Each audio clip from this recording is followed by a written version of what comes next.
এখন রাত বাজে প্রায় 2টা। আমরা হেঁটে যাচ্ছি সবাই। সামনে যে ভাইয়ারা আছে, রবিন ভাইয়া, তারপরে হচ্ছে রানা ভাইয়া, ফরিদ ভাইয়া, আমাদের প্রিয় স্যারকে আমরা এখন হোটেলে দিয়ে আসলাম, হোটেল শেরাটন। তো আমরা এখন আমাদের হোটেলে যাচ্ছি।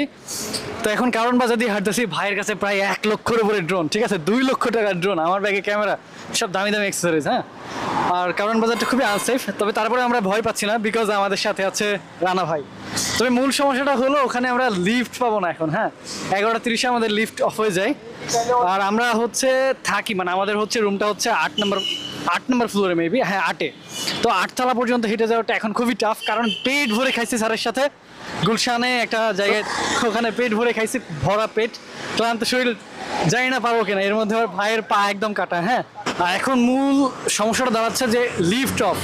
11:30 কিন্তু লিফট অফ হয়ে যায়। আর আমরা 12টার সময় আজকে গেছিলাম একটু গুলশানটা এক্সপ্লোর করতে, ঠিক আছে। স্যার বলতেছিল, বনি আমিন স্যার বলতেছিল যে যারা হচ্ছে গুলশানে হচ্ছে ইয়ে করে, আপনার হচ্ছে ওই যে ভাইরাল চিপস এটা সেটা বিক্রি করে, ওইটা একটু এক্সপ্লোর করবে।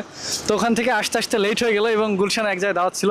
তো সব মিলাই ভরা পেটে এখন এই যে 8তলায় উঠে যেতে হবে। ভরা পেটে ক্লান্ত শরীরে লিফটে ওঠা সম্ভব না।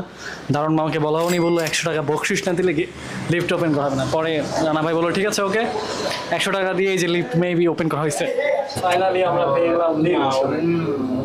100 টাকা দিয়ে গেছে, 50 টাকা দেয়।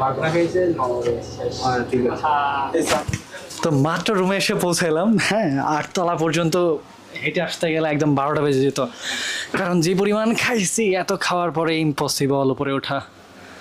তো আলহামদুলিল্লাহ সারাটা দিন খুবই ভালো গেল। বনিয়ামিন স্যারের এই সফরের সঙ্গী হতে পেরে খুবই কৃতজ্ঞ লাগছে। এসি মাত্রই ছাড়লাম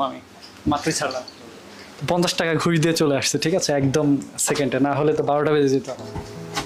তো বাসায় এসে দ্রুত ফ্রেশ হয়ে নিলাম, আর খুবই আনন্দিত লাগতেছে, কেননা জনাব বনিয়ামিন স্যারের 17 দিনের জন্মদিন সফরে আমি ওনার সফর সঙ্গী হিসেবে আছি। তো এর জন্য খুবই গর্বিত বোধ হচ্ছিল। আর সফরের প্রথম 3 থেকে 4 দিনের মধ্যে আমরা কুষ্টিয়া, মেহেরপুর, চুয়াডাঙ্গা সহ অসংখ্য জায়গা কিন্তু কুষ্টিয়ার ঘুরে ঘুরে আমরা দেখেছি।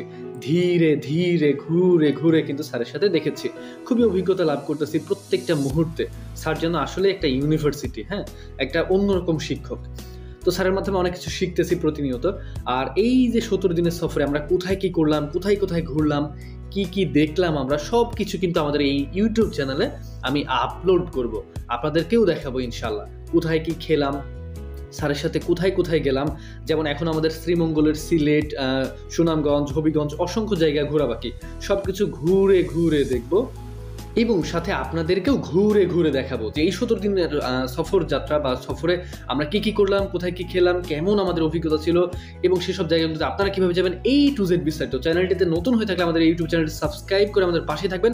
আর ভিডিওটি ভালো লাগলে অবশ্যই লাইক করে দিবেন, আর কমেন্টে আপনার মতামত বা পরামর্শ জানাতে পারেন।